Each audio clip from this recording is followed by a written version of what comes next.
আরে শুধু কোটা থেকে বৈষম্য দূর করবার জন্য যদি ১৫০০ ২০০০ ছাত্র জনতা রক্ত দিতে পারে, তাহলে জীবনের প্রতিটা ক্ষেত্রে সব জায়গা থেকে বৈষম্য দূর করতে হলে তো লক্ষ লক্ষ মানুষকে রক্ত দেওয়া দরকার।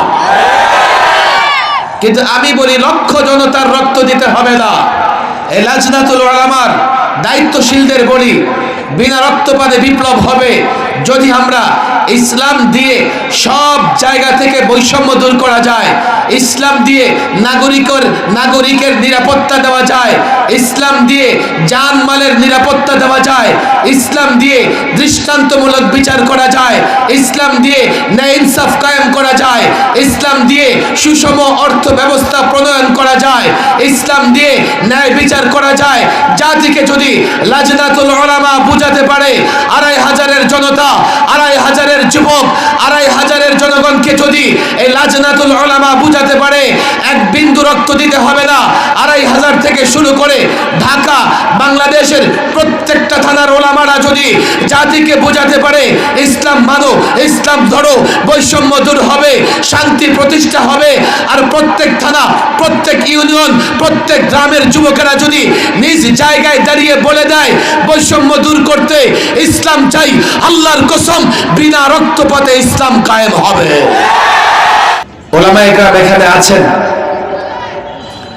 বাংলাদেশে শুধু ২৫০০ একটা থানা এমন না, এমন বহু বহু থানা হিন্দুস্তান হয়েছিল। চট্টগ্রামে একটা থানা আছে রাউজান, লোকেরা ওদিকে ঢুকলে বলে হিন্দুস্তানে ঢুকছি। সেখানে মুসলমানেরা স্বাধীনভাবে ধর্মকর্ম পালন করতে পারত না। আংশিক পালন করতে পারলেও সেটা শাসক গোষ্ঠীর অনুমতি ক্রমে। শাসক গোষ্ঠী নারাজ হয়, ধর্মীয় এমন কোন বিধান পালন করতে গেলে ১০০০টা বাধা দেওয়া হতো, যেমন আমাদের প্রতিবেশী রাষ্ট্র হিন্দুস্তানে দেওয়া হয়। আমার কথাগুলো একেবারে মনোযোগ দিয়ে শুনবার চেষ্টা করেন, বুঝবার চেষ্টা করেন।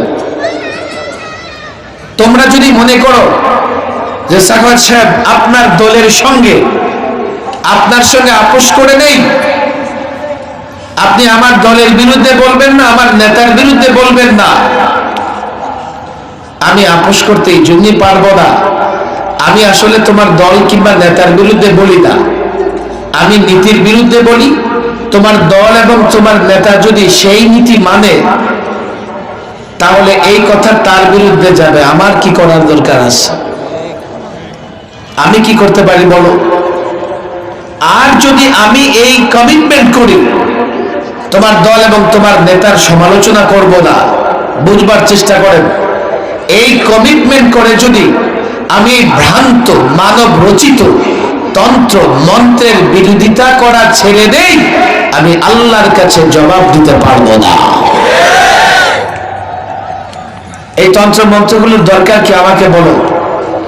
আল্লাহ তোমাকে এমন এক ধর্ম দিয়েছেন, আল্লাহু আকবার, ইসলাম কমপ্লিট কোড অফ লাইফ। ব্যক্তি জীবন, সমাজ জীবন, রাষ্ট্র জীবন, অর্থ ব্যবস্থা, বিচার ব্যবস্থা, স্বরাষ্ট্রনীতি, পররাষ্ট্রনীতি, তুমি যত ধরনের নীতি চাও না কেন, সব নীতি ইউনিক অনুপম নীতিমালা কোরআন সুন্নাহয় আছে, ইসলামে আছে। কথা ঠিক না ঠিক? আমাকে বল, এই যে দেশের এখন পরিস্থিতি, দেশে এখন একটা নিরাপত্তাহীনতা বিরাজ করতেছে, ছিনতাই বেড়েছে, চুরি বেড়েছে, ডাকাতি বেড়েছে। দেখো, পরিবর্তন দরকার ছিল বলেই আমরাও চেয়েছি ৫ই আগস্টের পরিবর্তন, আলেমরা চেয়েছে, ছাত্র জনতা চেয়েছে, যার ফলে আমাদেরও আলেম ওলামা ছাত্ররা ১০০ জন তাজা রক্ত ঢেলে দিয়েছে রাজপথে। কিন্তু পরিবর্তনের পেছনে যে স্লোগান ছিল বৈষম্য দূর করা, চাকরির ক্ষেত্রে যে কোটা আছে, এই কোটা প্রথা থেকে বৈষম্য দূর করা, টার্গেট ছিল বৈষম্য দূর করা। কোটা প্রথা বাতিলের মাধ্যমে একটা জায়গা থেকে বৈষম্য দূর হয়েছে। বাংলাদেশের হাজারো জায়গায় বৈষম্য এখনো আছে, আর সেই বৈষম্যের বড় একটা লক্ষ্য এখন দেখা যাচ্ছে, আমার অধিকার আমি নিরাপদে রাস্তায় চলাচল করব, আমার অধিকার রাষ্ট্র আমার জানমালের নিরাপত্তা দেবে। আমি চোখে আঙুল দিয়ে দেখিয়ে দিতে চাই, সেই অধিকার এখন জাতি ভোগ করতে পারতেছে না। রাস্তায় নামলেই ছিনতাইকারীর কবলে পড়তেছে। আমি এই কথা বলবো না সরকারের আন্তরিকতা নাই, আমি এই কথা বলবো না বৈষম্য বিরোধী আন্দোলন যারা করেছে ছাত্রদের আন্তরিকতা নাই। তাদের যথেষ্ট আন্তরিকতা আছে, সরকারের যথেষ্ট আন্তরিকতা আছে, কিন্তু যত আন্তরিকতায় থাকুক না কেন, যত এখলাসের সঙ্গে পানিতে ফু দেখ না কেন, যুবক যত এখলাসের সঙ্গে খাক না কেন, বিয়ে করার আগে সন্তানের সম্ভাবনা নাই। মৌলভী সাহেব এখলাসের সঙ্গে ফু দিলেই সন্তান আসে না। বৈষম্য দূর করতে চাও, সমস্ত জায়গা থেকে বৈষম্য দূর করার ফর্মুলা নীতিমালা দিয়েছে ইসলাম। পৃথিবীর কোথাও আজ পর্যন্ত ইসলাম ছাড়া বৈষম্য দূর করা যায় নাই। এই জন্য আপনাদের হয়তো ভালো লাগে না, আমি একটা কথা প্রায় বলি, যদি আমরা প্রকৃত পক্ষে বৈষম্য দূর করতে চাই, ইসলাম নিয়ে অগ্রসর হওয়া লাগবে, ইসলাম নিয়ে আগে বাড়তে হবে। আরে শুধু কোটা থেকে বৈষম্য দূর করবার জন্য যদি ১,৫০০ ২,০০০ ছাত্র জনতা রক্ত দিতে পারে, তাহলে জীবনের প্রতিটা ক্ষেত্রে সব জায়গা থেকে বৈষম্য দূর করতে হলে তো লক্ষ লক্ষ মানুষকে রক্ত দেওয়া দরকার। কিন্তু আমি বলি লক্ষ জনতার রক্ত দিতে হবে না।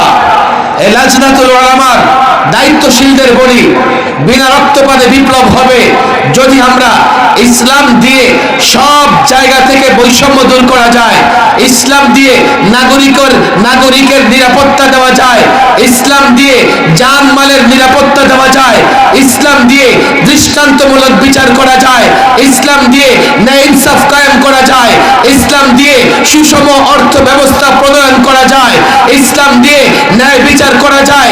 জাতিকে যদি লাজনাতুল উলামা বুঝাতে পারে, ২,৫০০-এর জনতা, ২,৫০০-এর যুবক, ২,৫০০-এর জনগণকে যদি এই লাজনাতুল উলামা বুঝাতে পারে, এক বিন্দু রক্ত দিতে হবে না। ২,৫০০ থেকে শুরু করে ঢাকা, বাংলাদেশের প্রত্যেকটা থানার ওলামারা যদি জাতিকে বোঝাতে পারে ইসলাম মানো, ইসলাম ধরো, বৈষম্য দূর হবে, শান্তি প্রতিষ্ঠা হবে। আর প্রত্যেক থানা, প্রত্যেক ইউনিয়ন, প্রত্যেক গ্রামের যুবকেরা যদি নিজ জায়গায় দাঁড়িয়ে বলে দেয় বৈষম্য দূর করতে ইসলাম চাই, আল্লাহর কসম বিনা রক্তপাতে ইসলাম কায়েম হবে।